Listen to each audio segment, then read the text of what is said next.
इन first two intro lectures मैंने आपको बताने की कोशिश की that what I mean by performance, what I mean by management, what I mean by performance management, what are the performance measures, why we use standard costing, why it is named as variance analysis, what are standards, what is industry standards, what are personal standards, and what are the ways on the basis of which we can have standards. हम standards को estimate कैसे कर सकते हैं यार historical data के basis पे. We can estimate on the basis of activity analysis. We can estimate on the basis of benchmarking. We can estimate on the basis of target costing. आपको लग रहा होगा कि वो शायद आपके पेपर में नहीं आएगा, मान लेते हैं एक सेकंड के लिए नहीं आएगा, बट अब आज से जो आप करेंगे ना, you will be more comfortable. जब आपके माइंड में आएगा कि ऐसा क्यों, तो यू कैन रिलेट इट. बेटा रजिस्टर खोल लो, लेक्चर 3 मोस्ट इंपॉर्टेंट है. देखिए जी, मटेरियल कॉस्ट वेरिएंसेस में आज से स्टार्ट करूंगा और मैं 4-5 लेक्चर्स लेने वाला हूं, बिकॉज मुझे जो कंसेप्ट्स बताने हैं वो 4-5 लेक्चर्स में ही कंप्लीट हो सकते हैं. आज एक लेक्चर से I can not complete it. Getting my point? तो आप ऊपर हेडिंग लिखें, रजिस्टर ओपन कर लें. Great good morning, lecture number 3. मैं भूपेश आनंद. मैं आज भी अपने स्टडी रूम को बिल्कुल साफ रखता हूं यार. मैं जब पढ़ाई करता हूं ईमानदारी से बिल्कुल कमर सीधी करके टेबल चेयर पे बैठ के पढ़ता हूं. इसीलिए आपको मैं बार बार कह रहा हूं बेटे, मैं भूपेश आनंद मटेरियल कॉस्ट वेरिएंसेस की बातें करूंगा. I think in the last lecture मैंने आपको लेक्चर नंबर 2 में एक बात बताई थी कि एक होता है बजटेड प्रॉफिट, एक होता है बजटेड प्रॉफिट जो आप सोचते हो, और एक होता है एक्चुअल प्रॉफिट जो एक्चुअली में होता है. Now there has to be some difference between sometimes from budgeted profit and actual profit. अच्छा, ये budgeted profit अगर हम कैलकुलेट करना स्टार्ट करें तो बेटे बड़ी सिंपल सी बात है. प्रॉफिट आता कैसे है? Sales minus cost. Because this is budgeted profit, तो मैं यहां लिखूंगा budgeted sales minus budgeted cost.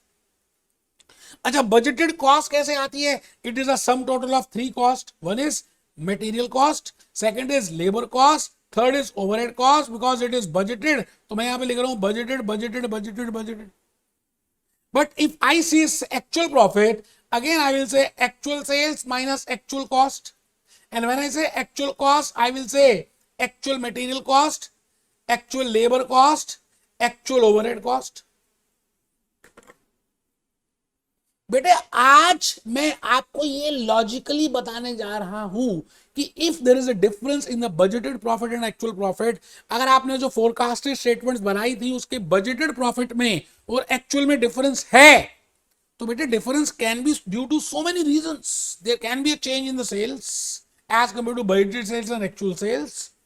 These will be sales variances. There can be a difference in the material cost, material budgeted cost and actual material cost. It is named as material cost variance, जो आज के इस lecture में हम start कर रहे हैं. ठीक है जी.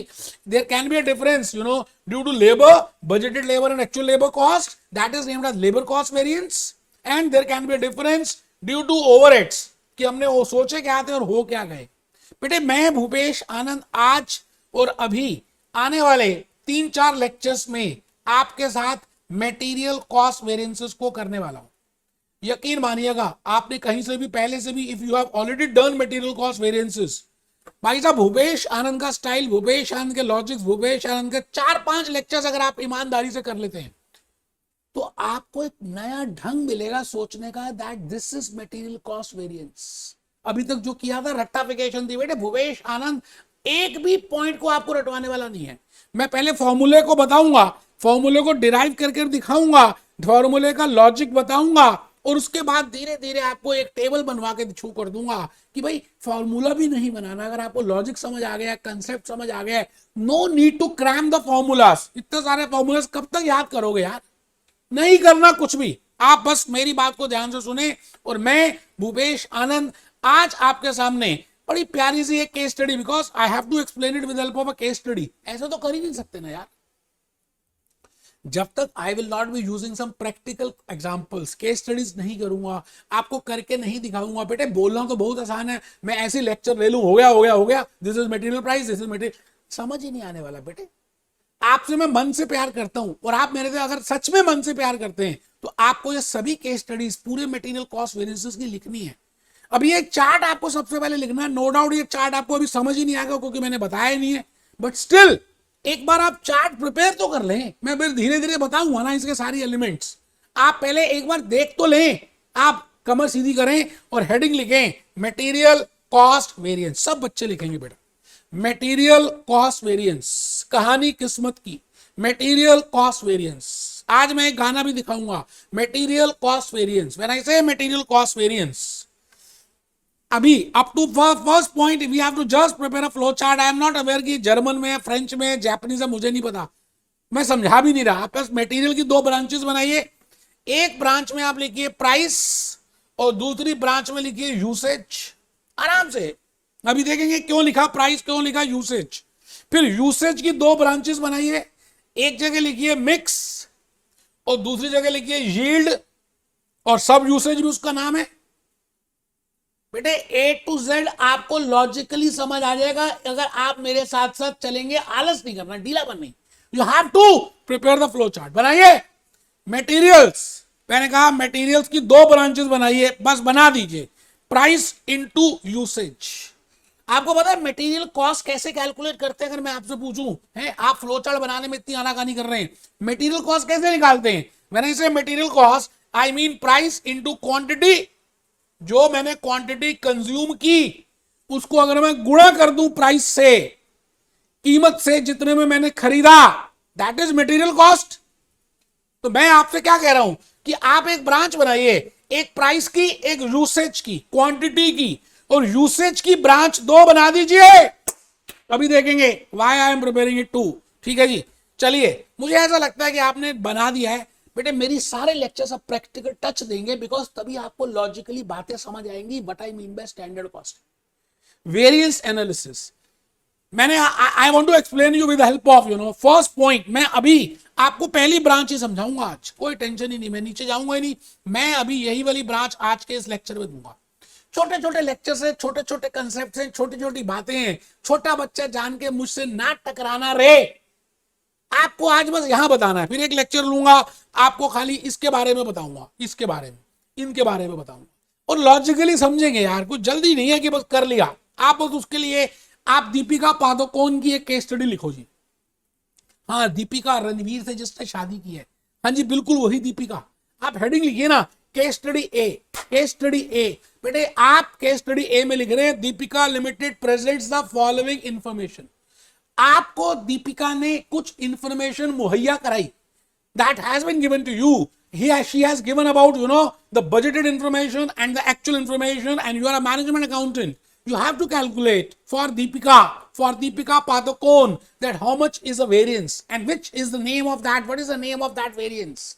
So please write it down. Case study A, Deepika Limited presents the following information. Deepika आपके सामने कुछ इंफॉर्मेशन को प्रेजेंट कर रही है, एंड दैट इज, मान लेते हैं this is the budgeted information, sales. बेटे दीपिका को लगा कि बजटेड सेल्स $1800 होगी, 1800 रुपए होगी, 1800 पाउंड होगी। Budgeted material cost will be 1000, क्योंकि बजट तो पहले ही बनता है। आपने पहले सेल्स बजट प्रिपेयर किया, आपने मटेरियल परचेज बजट प्रिपेयर किया, मटेरियल कंजम्पशन बजट प्रिपेयर किया, and you have seen that कि आपको $800 का फायदा होने वाला है। एक बच्चा कहता है सर लेबर ओवरहेड्स नहीं है। बेटे मैं एक्चुअली में जो चीज समझाऊंगा ना उसको explain I will be focusing. मैं बाकी चीजें मानूंगा कि सेम है, अगर मैं ले भी लेता तो एक्चुअल में सेम लेता। तो अभी आप बाकी बातें छोड़ दीजिए, अज्यूम करते हैं कि लेबर भी नहीं है, ओवरहेड्स भी नहीं है, खाली आपके सामने मटेरियल दिया हुआ है। बजटेड सेल्स गिवन है $1000, बजटेड मटेरियल कॉस्ट है, अच्छा बजटेड सेल्स है $1800, बजटेड मटेरियल कॉस्ट है कंज्यूम $1000, $800 का आपको बजटेड प्रॉफिट होना चाहिए, ऐसा आपने सोचा महीने से पहले। अच्छा ये बजट कैसे बनाया होगा? बेटे हिस्टोरिकल डाटा से, एक्टिविटी एनालिसिस से, बेंचमार्किंग से, टारगेट कॉस्टिंग से। अब देखा आपको समझ आ रहा है लेक्चर 2 का कितना बेनिफिट था आपके लिए। अच्छा एक्चुअली कुछ पीरियड के बाद उन्होंने आपको एक्चुअल इंफॉर्मेशन दे दी, दीपिका ने दे दी। दीपिका, हाँ दीपिका रणवीर की बीवी दीपिका, सेल्स, वो कहता है जी एक्चुअल सेल्स हुई $1800 की। जो सेल्स आपने सोची थी बजटेड, उतनी हुई सेल्स, बहुत खुशी की बात है। लेकिन आपने बजटेड मटेरियल कॉस्ट सोचा था $1000, लेकिन एक्चुअल मटेरियल कॉस्ट जो खर्च हुआ वो $1430 हुआ। हाय राम, हमने सोचा था कि $1000 ही लगेंगे मटेरियल के, लेकिन एक्चुअली में $1430 का खर्चा आ गया। इसका मतलब मेरा जो प्रॉफिट होना चाहिए था कितना, $800 का, वो एक्चुअली में हुआ कितना, $370 का. It mean my budgeted profit is not equal to actual profit, and whenever my budgeted profit is not equal to actual profit, I will find out the variance and I will do the analysis for that. And here, as per the information, I have just given you the material cost. अगर आप ध्यान से देखें, sales में difference नहीं है. $1800 थी, 1800 ही है. अच्छा, लेबर ओवरहेड्स मैंने दिए ही नहीं, इसलिए कोई डिफरेंस ही नहीं होगा. एक ही चीज दी थी, because I want to explain that. मैंने अजम्पशन लिया कि बाकी सब कुछ सेम है. बेटे मटेरियल कॉस्ट अगर आप देखें, I have given the material cost as $1000 in the budget, but actually में आपकी मटेरियल कॉस्ट $1430 है. इट मीन $430 से आपकी मटेरियल कॉस्ट बढ़ गई, क्योंकि मटेरियल कॉस्ट $430 से बढ़ गई तो आपका बजटेड प्रॉफिट कम हो गया और एक्चुअली में हुआ कितना, $370. Now you are a management accountant, you will find out who is responsible for that. बेटे आपको रिस्पॉन्सिबिलिटी निकालनी है कि $370, ये जो आपका $430 से प्रॉफिट कम हुआ, कॉस्ट क्योंकि $430 से बढ़ गई, it means it is adverse position, it is a negative position, it is unfavourable position. तो इस अनफेवरेबल पोजीशन को लाने के लिए रिस्पॉन्सिबल कौन है? आप अब रिस्पॉन्सिबिलिटी कैलकुलेट करेंगे, that who is responsible for this. तो आइए मैं आपको ले चलूं उसी राह में जहां पर रिस्पॉन्सिबिलिटी की बातें होंगी. एज अ मैनेजमेंट अकाउंटेंट आपको अब रिस्पॉन्सिबिलिटी निकालनी है, तो मैं खाली अब ध्यान दूंगा मटेरियल कॉस्ट में, बजटेड मटेरियल कॉस्ट. बेटे आपको लिखना है, अगर आप साथ साथ लिखेंगे ना तो मेरी सारी बातें आपको लॉजिकली समझ आएंगी. जो मैं बोल रहा हूं ना, दैट इज वेरी इंपॉर्टेंट. मैंने कहा बजटेड मटेरियल कॉस्ट थी, 100 किलोग्राम लगाएंगे, $10 के हिसाब से खरीदेंगे, $1000 की कॉस्ट आ जाएगी, वही आपने वहां पे लिखी थी. बट एक्चुअली में 100 किलोग्राम नहीं लगाया, 110 किलोग्राम का मटेरियल लगाया और $10 में नहीं खरीदा, $11 में, $13 में खरीदा, $13 में खरीदा. 1 किलो $13. ये लो, ये लो, ये लो, ये लो. मैंने कहा जी 1 किलोग्राम इतने डॉलर्स में बाय किया, तो टोटल आपके पास $1430 की एक्चुअल मटेरियल कॉस्ट आ गई. अब आप ये बताइए एक्चुअल मटेरियल कॉस्ट आपने कैसे निकाली? आपने दो चीजों को मल्टीप्लाई किया, क्वांटिटी इनटू प्राइस. आराम से, कोई जल्दी नहीं है मेरे दोस्त. मैं कह रहा हूं ना, मैं प्यार से समझाऊंगा. आपने how you have calculated this actual material cost और let it be budgeted material cost. आपने यहां पर भी यही तो किया, क्वांटिटी इनटू प्राइस. अच्छा, कभी भी मटेरियल कॉस्ट निकालते हैं, छोटे से बच्चे से पूछो तो वो भी कहेगा जी quantity into price, quantity into price. I will multiply quantity into price and that will be material cost. तो मटेरियल कॉस्ट $1430 के पीछे क्वांटिटी इनटू प्राइस. अब आप ये बताइएगा कि मुझे अब ये चेक करना है कि जो $430 ज्यादा खर्च हुए उसके पीछे कौन कौन रिस्पॉन्सिबल है. अच्छा आप ये बताओ, जब ज्यादा सामान ज्यादा रेट में परचेज किया जाएगा, I repeat my golden words, if you are purchasing a quantity at a higher price, आपने सोचा था कि $10 पर केजी में बाय करेंगे, but you have purchase at $13, $13 में खरीदा, कौन रिस्पॉन्सिबल है इसकी? मैं, आप, मैनेजमेंट अकाउंटेंट, कौन? Purchase managers. बेटे परचेज मैनेजर का जन्म क्यों होता है? Why we keep a purchase person, कि भाई वो कोटेशन ले, सप्लायर ढूंढे, क्वालिटी के हिसाब से प्रोडक्ट देखे और जहां से सबसे सस्ता मिल रहा है विद द गुड क्वालिटी वहां से बाय करे. हमने सोचा कि $10 में बाय किया जाएगा, बट उसने तो एक्चुअली में हद कर दी. हद कर दी आपने. परचेज मैनेजर $13 में आपने बाय किया. वी हैव थॉट कि आप ₹10, $10, £10, €10 में पर केजी को बाय करोगे, but you have actually purchase at 13. आप मुझे बताइए जी, who is the responsible person? तो मैंने यहां पे लिखा loss of 430 is prima facie due to quantity and price. बड़ी सिंपल सी बात है जी, क्वांटिटी एंड प्राइस. दो बंदर है जी, दो वानर है, नल और नील, राम जी के दो, एक क्वांटिटी और दूसरा प्राइस. इट मींस वो 430 की कॉस्ट होने के कारण दो हैं. The increase in the cost is due to two reasons. Reason one is price, reason two is quantity. तो अब सवाल आता है कि प्राइस के लिए कौन रिस्पॉन्सिबल है? वो $430 जो आया उसके लिए कौन रिस्पॉन्सिबल है? भाई $13 में खरीदा गया, जबकि हमने सोचा था कि $10 में खरीदेंगे. It means difference in price $3 का आ गया. But who is responsible? Purchase manager is responsible. So as a management accountant, we are finding out who is responsible. We are fixing the responsibility, and then we will ask that what are the reasons why you have purchased at $13 when it should have been purchased at $10. जब वो चीज 10 में खरीदी जा सकती थी तो आपने 13 में क्यों खरीदी? तो मैं कहता हूं डिफरेंस इन प्राइस. पहले बताओ ये बात सबको समझ आ रही है? $430 का जो खर्चा बढ़ा वो दो कारण से बढ़ा.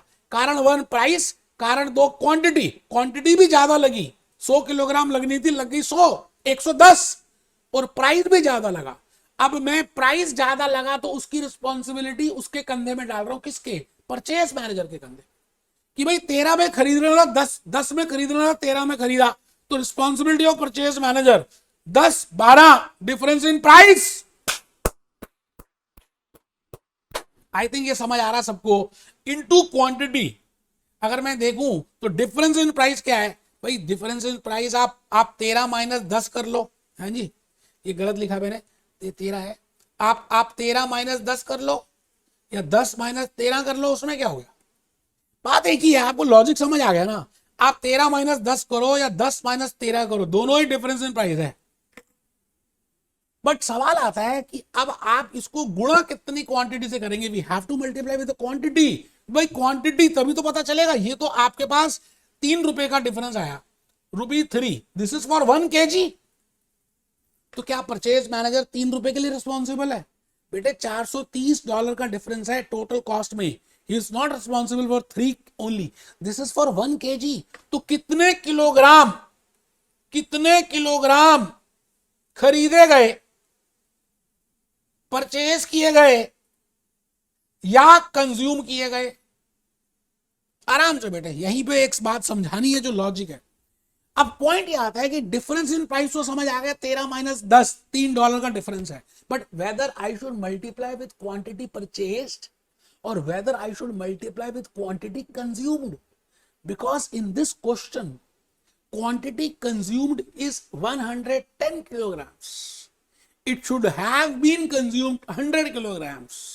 तो परचेज मैनेजर कि जब हम रिस्पॉन्सिबिलिटी निकालेंगे, जब उसकी लायबिलिटी निकालेंगे, जब उसको कहेंगे कि भैया बताओ आपने इतनी क्वांटिटी क्यों, इतना पैसा क्यों ज्यादा दे दिया, तो सवाल आता है कि वो डिफरेंस इन प्राइस को हम क्वांटिटी परचेज से मल्टीप्लाई करेंगे या क्वांटिटी कंज्यूम्ड से मल्टीप्लाई करेंगे. अब देखो, अगर हम परचेज मैनेजर से पूछें तो कहेगा साहब आपको मल्टीप्लाई क्वांटिटी परचेज से करना चाहिए, 100 से करना चाहिए. अज्यूम करते हैं यहां पर 100 क्वांटिटी परचेज है. अगर वो कहेगा कि हम पूछे why you want to multiply with quantity purchase, वो कहेगा खरीदी तो मैंने 100 है. अब उसने ज्यादा कंज्यूम कर दी प्रोडक्शन मैनेजर ने, वो तो उसकी गलती है. सवाल ये आता है कि कंज्यूम ज्यादा की या कम की, नो डाउट वो प्रोडक्शन मैनेजर की गलती है. बट आपने जब खरीदा तो आपने टोटल क्वांटिटी, मैं अज्यूम कर रहा हूं टोटल क्वांटिटी कितने की खरीदी, कंज्यूम हुई या नहीं? आप ये बताइए, प्रॉफिट एंड लॉस अकाउंट में आप क्या डेबिट करते हैं, कंज्यूम्ड या परचेजेस? भाई बजटेड प्रॉफिट और एक्चुअल प्रॉफिट जब आप कैलकुलेट करते हैं, when you prepare a profit and loss statement, when you prepare a income statement, जब आप वहां पर एक्चुअल क्वांटिटी मटेरियल कॉस्ट लिखते हैं तो वहां पे मटेरियल कॉस्ट कंज्यूम्ड लिखते हैं या मटेरियल कॉस्ट परचेज लिखते हैं? बेटे कंज्यूम्ड लिखते हैं. प्रॉफिट की कैलकुलेशन में कंज्यूम्ड आता है, परचेज नहीं आता. क्या पता आपने परचेज 150 किलोग्राम किया हो और कंज्यूम 110 किया हो.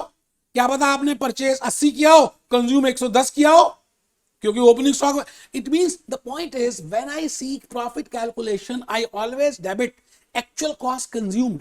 सो here while calculating the price variance, मैं जब क्वांटिटी की बात करूंगा तो मैं यहां पर क्वांटिटी में मैं आपके सामने एक बड़ी प्यारी सी बात बोलने वाला हूं.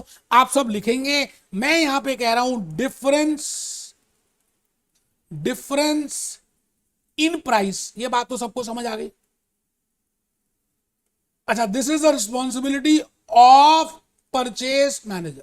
ये परचेज मैनेजर की रिस्पॉन्सिबिलिटी है, into because in income statement, because हम बजटेड प्रॉफिट और एक्चुअल प्रॉफिट को रिकंसाइल कर रहे हैं, बिकॉज बजटेड प्रॉफिट और एक्चुअल प्रॉफिट इनकम स्टेटमेंट से आते हैं, बिकॉज इनकम स्टेटमेंट में या प्रॉफिट लॉस में हम एक्चुअल क्वांटिटी कंज्यूम्ड करते हैं, ना कि परचेस। तो हम यहां पर, आप बताइए, मैं यहां पर लिखूंगा एक्चुअल क्वांटिटी कंज्यूम्ड। तो अगर आप यहां देखना चाहें तो डिफरेंस इन प्राइस आ गया जी 13 माइनस 10 इंटू 110 किलोग्राम। आराम से बेटे, 3 इंटू 110 किलोग्राम, इसका मतलब $330 का जो एडवर्स, जो नेगेटिव, जो कॉस्ट बढ़ा, it is due to price. बड़ा सिंपल है जी, मैंने जान के लंबा कर दिया, वैसे था सिंपल, क्योंकि मैं आपको लॉजिक्स कंसेप्ट बताना चाहता था कि आपको अब रिस्पॉन्सिबिलिटी कैलकुलेट करनी है एज ए मैनेजमेंट अकाउंटेंट की। परचेज मैनेजर की क्या रिस्पॉन्सिबिलिटी है, प्रोडक्शन मैनेजर की क्या रिस्पॉन्सिबिलिटी है। मैं कहता हूं जी परचेज मैनेजर की रिस्पॉन्सिबिलिटी है कि वो purchase manager should have purchased the goods at that original price. So difference in price into actual quantity consumed, because profit and loss account में हम consumed लिखते हैं, because profit consumed से आता है, तो मैं यहां पर into कर रहा हूं actual quantity consumed। आप मेरी बात को समझ पा रहे हैं? ठीक है सर। $430 का डिफरेंस जो अभी अभी हमने देखा, $430 से हमारी कॉस्ट बढ़ गई। It is due to two reasons. It is due to two reasons. The first reason is it is due to difference in the price, because purchase manager has purchased at $13. It should have been purchased at $10. So $3 is the increase in the cost. So $3 into quantity consumed. तो वो मैंने calculate कर दिया जी। दूसरा, now the point is, second is, आप अगर check करें, आप यहां पे डाटा को देखें तो 110 किलोग्राम की क्वांटिटी को यहां पर कंज्यूम किया गया है। 110 किलोग्राम क्वांटिटी होनी चाहिए थी 100 किलोग्राम। 100 किलोग्राम की क्वांटिटी कंज्यूम होनी चाहिए थी, प्यार तो होना ही था, बट एक्चुअली में कंज्यूम भी 110 हुई। अच्छा, ज्यादा किलोग्राम, ज्यादा क्वांटिटी कंज्यूम अगर हो जाती है तो इसके लिए परचेज मैनेजर रिस्पॉन्सिबल है या प्रोडक्शन मैनेजर रिस्पॉन्सिबल है? बेटे प्रोडक्शन मैनेजर रिस्पॉन्सिबल है। परचेज मैनेजर को क्या मतलब है, आप ज्यादा कंज्यूम कर रहे हो, कम कंज्यूम कर रहे हो, he is not, he is least responsible, he is only responsible कि भाई परचेज सही रेट पे होना चाहिए। बट अगर क्वांटिटी ऊपर नीचे आप कंज्यूम करते हो तो that is a production manager who is responsible for that. तो 110 किलोग्राम की क्वांटिटी यूज कर दी गई, होनी चाहिए थी 100 किलोग्राम। इसका मतलब 10 किलोग्राम ज्यादा क्वांटिटी कंज्यूम कर दी। तो डिफरेंस इन क्वांटिटी, मैं यहां पर आ गया जी, हेडिंग लिखेंगे। बेटे केस स्टडी है, ईमानदारी से सारी बातें नोट करना, कमर सीधी करके बैठना, एक एक बात क्लियर हो जाएगी। जब हम ये पूरे प्रोसेस 4-5 लेक्चर से बाहर आएंगे ना, तो आपको रोशनी रोशनी दिखेगी। अस्मो मां सदगमया तमसो मां ज्योतिर्गमया। आप लिखो ना, responsibility of production manager, difference in quantity consumed, difference in quantity consumed. 110 kilogram consume कर दी गई जबकि होनी चाहिए थी 100 किलोग्राम। आप बता दीजिए, अब मैं 100 माइनस 110 करूं या 110 माइनस 100 करूं, बात एक ही है यार। आपको लॉजिक समझ आ गया, रटना थोड़ी है यार। आप बताओ, रटना थोड़ी है, लॉजिकली बात समझ आ गई। बट अब मुझे बताओ, इसको मुझे मल्टीप्लाई करना पड़ेगा प्राइस के साथ, क्योंकि ये तो खाली 10 किलोग्राम आया, मुझे तो टोटल वैल्यू निकालनी है। सवाल ये आता है कि 10 किलोग्राम को मैं स्टैंडर्ड प्राइस $10 से मल्टीप्लाई करूं या एक्चुअल प्राइस $13 से मल्टीप्लाई करूं। एक बच्चों को नींद आ रही होगा, था $10 कहां से आ गया और 13 कहां से आ गया। कान पे थप्पड़ मारूंगा, कमर सीधी करके बैठता नहीं, $10 कहां से आ गया, $13 कहां से आ गया। $10 ये रहा जो आपने सोचा था कि $10 में खरीदोगे, बजट जब बनाया था, एक्चुअली में $13 में खरीदा। तो मेरा मतलब आपसे ये है, ये सवाल है that if you want to assess the responsibility of a production manager, then whether you will multiply with the price, whether that price should be standard price or whether that is actual price. My dear friends, price का variance मैंने पहले ही purchase manager के सड़ मत्थे डाल दिया, उसके कंधे में डाल दिया. प्राइस के लिए प्रोडक्शन मैनेजर रिस्पॉन्सिबल नहीं है, क्वांटिटी कंज्यूम्ड के लिए प्रोडक्शन मैनेजर रिस्पॉन्सिबल है. तो हम प्राइस को कांस्टेंट मान लेंगे, प्राइस को स्टैंडर्ड मान लेंगे. इसका मतलब मैं कहना यह चाहता हूं कि मैं यहां पर $10 से मल्टीप्लाई करूंगा.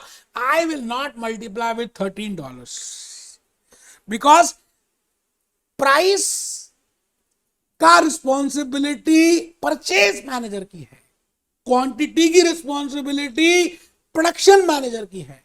तो मैं यहां पर प्राइस को कांस्टेंट मान के चलूंगा, प्राइस का इफेक्ट नील करके चलूंगा. आप जैसे मर्जी समझ लीजिए, मैं कितना सारी बातें बोल रहा हूं. प्राइस का इफेक्ट नील करके चलूंगा. फिर मैं रिस्पॉन्सिबिलिटी की बात से समझाना चाह रहा हूं कि प्राइस का रिस्पॉन्सिबिलिटी परचेज मैनेजर की है.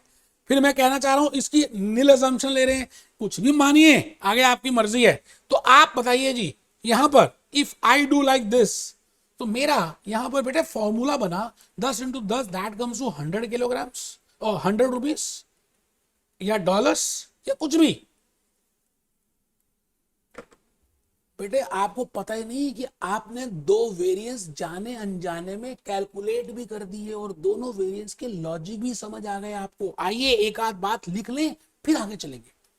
बेटे मटेरियल कॉस्ट वेरिएंस इस समय हम कर रहे हैं, we are doing material cost variance. और मैं एक गाना दिखाना चाहता हूं, क्योंकि आप थोड़ा सा अगर देखेंगे ना तो आपको लगेगा कि यार मजा आ गया ये गाना. सच में यार ये गाना सच में अच्छा लगेगा आपको.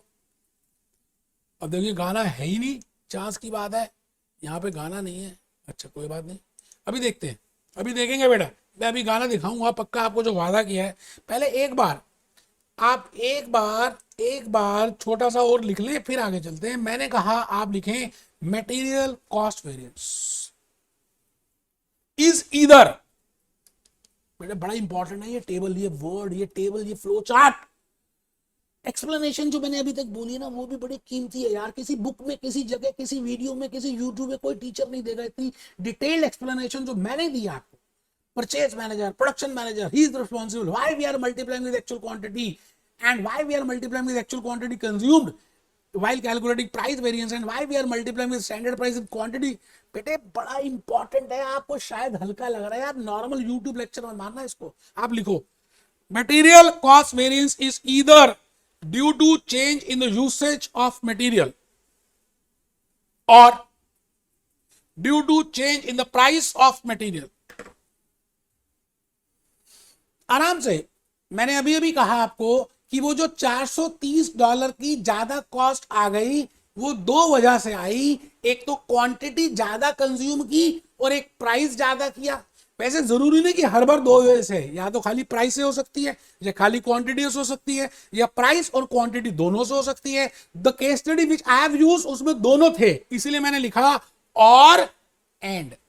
और का मतलब ये या ये, एंड का मतलब ये भी एंड ये भी. तो ऊपर लिखेंगे जी material cost variance is either due to change in the usage of material और and due to change in the quantity usage in the price of the material. अच्छा यूसेज के वैसे बड़े सारे नाम हैं, यूसेज कह दो, क्वांटिटी कह दो, कंजम्पशन कह दो. तो मैं अलग अलग बार अलग अलग नाम यूज करूंगा, आप घबराना मत यार, डरना मत. और प्राइस का तो इस वेरिएंस का नाम है जी मटेरियल यूसेज वेरिएंस. इसका मतलब जब आप ज्यादा क्वांटिटी कंज्यूम करोगे, प्रोडक्शन मैनेजर की रिस्पॉन्सिबिलिटी है, अगर वो ज्यादा क्वांटिटी कंज्यूम कर रहा है उसकी जवाबदेही है. He has to answer. He is answerable to the management that why he has consumed more quantity when we have thought that this much quantity kilogram will be used. 100 kg in this example. Why he has used 110 kg. So this variance in the profit is due to the material cost, and in the material cost it is due to the quantity usage, and because of this quantity usage this production manager is responsible, and this variance is named as material quantity variance or material usage variance. I think ये clear है. अच्छा difference in price $13 में खरीदा, 10 में खरीदना था, That difference in price is named as material price variance and the purchase manager is responsible for that. तो मैंने वहां पे लिखा material price variance. बेटे लिख लो, साथ साथ लिख लो, अच्छा रहेगा बेटा. Material cost variance is either due to change in the usage of the material or due to change in the price of the material, and this is this. अब देखो जी, कहानी किस्मत की, ध्यान से सुनना. मैं इस समय आपके सामने खड़ा हूं, मैंने अभी तक लॉजिक की एक्सप्लेनेशंस बताई हैं. मैं अब आपको ये बता रहा हूं कि फॉर्मूला रटना नहीं है, लॉजिकली पहले समझना है. जो अभी तक लॉजिक समझा ना, उसी से फॉर्मूला बन जाएगा. मटेरियल क्वांटिटी वेरिएंस कह दी, यूसेज वेरिएंस कह दी, लिखे it refers to the change in the material cost due to change in quantity consumed of materials. I repeat, it refers to, it क्या, material usage variance refers to change in the material cost. जो material cost में change आया due to change in the quantity consumed of material. जो $430 की जो आपका cost बढ़ गया, उसकी वजह से प्रॉफिट कम हो गया, उसमें कितना कारण क्वांटिटी की वजह से है, उसका नाम है मटेरियल क्वांटिटी वेरिएंस या यूसेज वेरिएंस. फॉर्मूला मैंने लिख दिया. चेंज इन क्वांटिटी, अगर रुपीस में निकालना है तो चेंज इन क्वांटिटी तो लिखेंगे ही, बट मल्टीप्लाई करेंगे किससे, स्टैंडर्ड प्राइस से. मैंने अभी अभी लॉजिक बताया that while calculating, because production manager is least concerned about the price at which they have purchased, so we will always see that the price effect is being nullified while calculating the usage variance, you know. So that's why we are multiplying with the standard price. Very very logical, you know. तो standard price bracket के बाहर लेंगे, बीच में लेंगे difference in quantity. अब आप ये बताओ जी, डिफरेंस इन क्वांटिटी कैसे लोगे. 100 किलोग्राम आपने यूज करनी थी, 110 किलोग्राम आपने यूज कर दी, इनटू अभी अभी किया था $10. अच्छा, आप actual quantity minus standard quantity भी कर दें, एक ही बात है. लेकिन अब क्या है कि जो भी फॉर्मूले हम बनाएंगे ना, पहले स्टैंडर्ड लिख देंगे फिर एक्चुअल लिख देंगे. आप ऐसे एक्चुअल भी लिख सकते हैं, कोई टेंशन नहीं है. लेकिन ज्यादा लॉजिकली आपको तब समझ आएगा जब आप स्टैंडर्ड पहले लिखेंगे. क्योंकि जैसे मैं कह रहा हूं, 100 किलोग्राम यूज करनी थी, 110 किलोग्राम कर दी, तो आपके माइंड में वैसे ही आ गया कि ज्यादा कर दी, इसका मतलब क्वांटिटी ज्यादा कर दी. इसका it means more will be the cost, it means it is a adverse position. तो अगर आप स्टैंडर्ड पहले लिखते हैं तो माइंड में प्रेशर डालने की भी जरूरत नहीं है. जो आंसर आएगा, अगर पॉजिटिव आएगा तो उसको फेवरेबल बोल देंगे, नेगेटिव आएगा तो एडवर्स बोल देंगे, और माइंड भी जल्दी से उसी बात को एक्सेप्ट करता है. मेरी बात आप समझ रहे हैं. अगर आप ऐसे करें, 110 actual quantity minus standard quantity कर सकते हैं, लॉजिक क्लियर है. तो आपको पता है कि ज्यादा कंज्यूम किया है तो थोड़ा सा ध्यान रखना पड़ता है यार. बट आप क्यों ध्यान रखो इतना, आप उस फॉर्मूले को, उस लॉजिक को उस तरह से क्यों नहीं लो कि because I want to see the difference in the quantity. When I say the difference in the quantity, तो मैं पहले स्टैंडर्ड क्वांटिटी रखूं और फिर एक्चुअल क्वांटिटी रखूं, फिर जो भी आएगा ऑटोमेटिकली आपको माइंड में प्रेशर देना नहीं पड़ेगा. आप समझ रहे हैं मेरी बात को. एक बच्चे को नींद आ रही थी, कहता मुझे समझ नहीं आया. मैंने कोई बात नहीं बेटा, तू छोड़ ही दे, इस बात को छोड़ दे. तो ये आ गया जी $100 negative S material quantity variance. ठीक है सर, बहुत बढ़िया. चेक करिए, मैंने निकाल के दिखा भी दिया. 110 किलोग्राम माइनस 100 किलोग्राम, ये एक्चुअल क्वांटिटी थी, ये स्टैंडर्ड क्वांटिटी थी. अब देखो यहां पर ना 1000 पॉजिटिव आ गया, 100 पॉजिटिव आ गया. अब आपको थोड़ा सा यहां सोचना पड़ेगा कि पॉजिटिव तो आ गया, वो तो मैथमेटिकली आ गया, बट एक्चुअली में एज अ मैनेजमेंट अकाउंटेंट ये एडवर्स है या फेवरेबल है. तो आप ध्यान से सोचोगे तो आपको पता चलेगा ये एडवर्स है. माइंड में थोड़ा सा प्रेशर लगा. बट अगर आप फॉर्मूले में standard quantity minus actual quantity लिख देते हैं, because we want to find out the difference in quantity, let it be AQ minus SQ और SQ minus AQ, it hardly matters when you know the concept. So my point, my request to you will be that whenever you want to write a formula, you know, whenever you want to find out the difference, no need a formula. तो better है standard quantity minus actual quantity करें into standard price. अब आप देखिए automatically -100 आया, तो आपको अब ज्यादा माइंड में प्रेशर सोचना ही नहीं पड़ेगा. माइनस का मतलब ये एडवर्स, तो आप सीधा लिख देंगे 100 एडवर्स. मैं आ गया जी दूसरे फॉर्मूले में, दूसरा variance material price variance. Purchase manager हरामी किस्म का था, उसने $10 की जगह $13 में वो सामान खरीदा, तो लिखिए it refers to the change in the material cost due to change in price of material, material price variance. It refers to, it का मतलब मटेरियल प्राइस, लिखना है, लिखना है, एक बच्चा सोच रहा लिखना है। It refers to the change in material cost due to change in the price of materials, material के प्राइस की वजह से जो कॉस्ट में अंतर आया उस 430 में, खाली प्राइस की वजह से, उसका नाम है price variance and it is responsibility of purchase manager. तो change in price into actual quantity purchase लिखे या कंज्यूम्ड लिखे। मैंने आपको कहा ना प्रॉफिटेबिलिटी स्टेटमेंट में आप कंज्यूम्ड लिखते हैं, तो आप देखिए मैंने क्या लिखा, एक्चुअल क्वांटिटी कंज्यूम्ड। अब सवाल आता है चेंज इन प्राइस कैसे लें? You can go over actual price minus standard price, और you can go over standard price minus actual price. But I have just told you कि आप जब स्टैंडर्ड माइनस एक्चुअल करते हैं ना, let it be price, let it be quantity, let it be anything, तो mind में pressure नहीं देने का, प्रेशर भूपेश आनंद को देने का, इजीली आंसर आ जाएगा। अदरवाइज फिर थोड़ा सोचना पड़ेगा, यार गलती होने के चांसेस हैं। तो आप लिखेंगे standard price minus actual price, ये आ गया जी 13 माइनस, अच्छा 10 माइनस 13 माइनस 3 इंटू 110, ये बेटे ऑटोमेटिकली एक 330 माइनस आ गया। इसका मतलब आप ऑटोमेटिकली बिना सोचे लिखेंगे नेगेटिव को 330 एडवर्स। बेटे माइनस का मतलब अभी तक मान लीजिए एडवर्स कॉस्ट वेरिएंसेस में, प्लस का मतलब फेवरेबल। ठीक है जी, मैंने नीचे निकाल के दिखा दिया है, मुश्किल है ही नहीं। अभी तक कुछ फॉर्मूला किया आपने, लॉजिक ही समझा यार। आइए आइए जी, मैं अब एक पूरा फॉर्मूला, जैसे मैंने आपको ये ब्रांच बना के दिखाई दी, पता नहीं आपने बनाई या नहीं बनाई, आप समझदार हो ना एक्चुअली में ज्यादा। मैंने आपको अभी भी बताया था कि मैं इस समय आपको ये बताने जा रहा हूं, क्या? Material cost. मटेरियल कॉस्ट में दो एलिमेंट्स को मैंने अभी एक्सप्लेन किया, one is material price variance and second is material quantity variance. Material price variance and material quantity और यूसेज वेरिएंस। मैंने आपको अभी अभी समझा भी दिया कि यूसेज वेरिएंस का क्या फॉर्मूला है, अभी फॉर्मूला रटना ही नहीं है, लॉजिक समझाया है। अब मैं आपको बताने जा रहा हूं कि अगर इन दोनों वेरिएंस को जमा कर दें तो मटेरियल कॉस्ट वेरिएंस आएगा। अच्छा सर, देखते हैं मैं क्या बताने जा रहा हूं। बेटे मैंने आज आपके सामने ये लिखा मटेरियल कॉस्ट में, बड़ी मेहनत की यार, स्लाइड्स बनाई है। आप बाकी लेक्चर्स देखो ना, पीपीटीज में कर रहे हैं, समझ ही नहीं आ रहा किसी को, बस करते जा रहे हैं। आप जब लिख रहे हो ना हैंड रिटन स्लाइड्स, तो आपको ज्यादा लॉजिकली बातें समझ आ रही हैं, आप ज्यादा रिलेट कर पा रहे हो।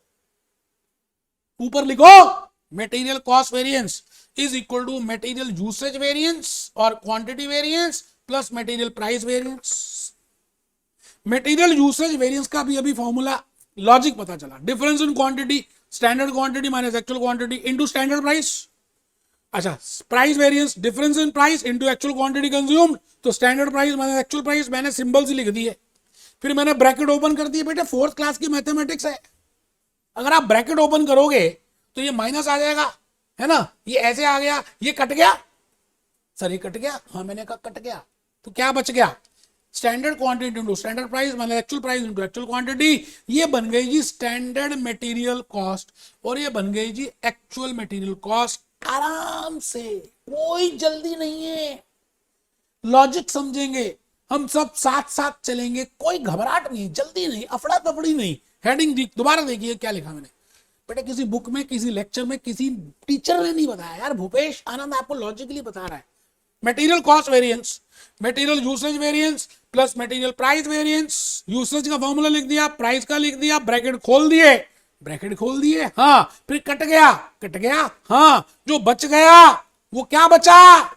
Standard price into standard price, actual price into actual quantity, standard material cost, actual material cost, standard material cost minus actual material cost, this is equal to material cost variance. अब आप देखें ध्यान से, 430 कैसे आया देखते हैं। स्टैंडर्ड मटेरियल, स्टैंडर्ड क्वांटिटी कितनी है? 100 किलोग्राम इंटू 10, 110 किलोग्राम इंटू 13, आप देखो यही आ रहा है, माइनस कर देते हैं, 1000 माइनस 1430, ये आ गया बेटा माइनस का ऑटोमेटिकली, तो एडवर्स। और वैसे भी आप डायरेक्टली देखें तो $430, आप देखें ना $430 को मैं इस तरह से भी लिख सकता हूं। आप देखिए मैं एक बार करके दिखाता हूं।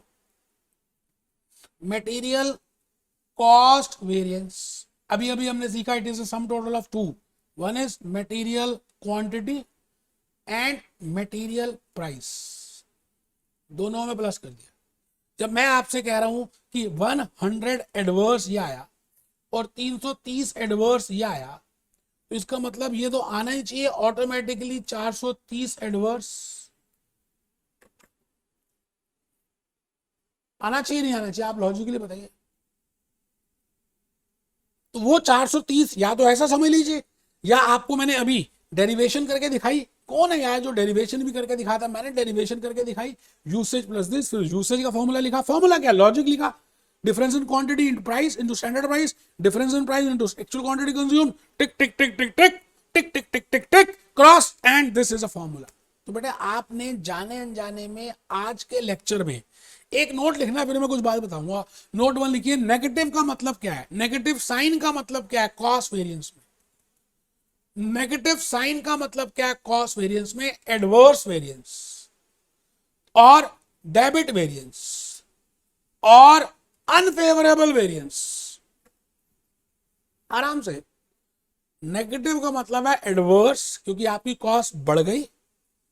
अब हम मैं मान के चल रहा हूं कि आप स्टैंडर्ड माइनस एक्चुअल में ही फॉर्मूला लिखेंगे, आज के बाद कुछ भी लिखेंगे। Late it B standard quantity, let it B standard price, पहले स्टैंडर्ड लिखेंगे फिर एक्चुअल लिखेंगे। एडवर्स, डेबिट, अनफेवरेबल का मतलब है it is denoted by adverse. अब मैं आ गया जी नोट नंबर 2 में, positive sign, positive sign, positive sign, favourable variance, credit variance, it is denoted by F. अब मैं आपको जो कहने जा रहा हूं ना, आप ध्यान से सुनना, पहले जो मैं कहने जा रहा हूं मैं आपसे रिपीट कर रहा हूं। मैं आपसे ये कहता हूं कि मटेरियल कॉस्ट वेरिएंस इस समय हम देख रहे हैं why there is a difference in the price, in the profit, and how much difference in the price is attributable towards material cost.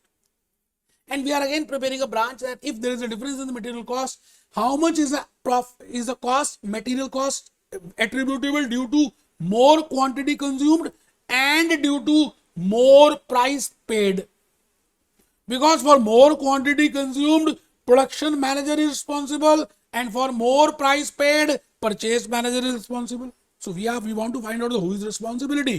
As a management accountant, we want to fix the responsibility.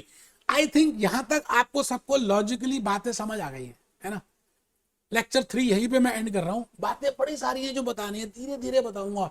एक साथ बता दी ना तो आपको logically समझ ही नहीं आएगा यार। मैं रिपीट करूंगा बेटे, कैलकुलेटर बाहर निकाल लीजिएगा, कैलकुलेटर से कैलकुलेट करना, होश सामने रखना, पानी की बोतल साथ में रखना, स्टैंडर्ड कॉस्टिंग वेरिएंस जब तक चल रहा है बेटे जरा सा भी मजाक मत करना, ये कैजुअल क्लास नहीं है। Be happy, be jolly, be cheerful.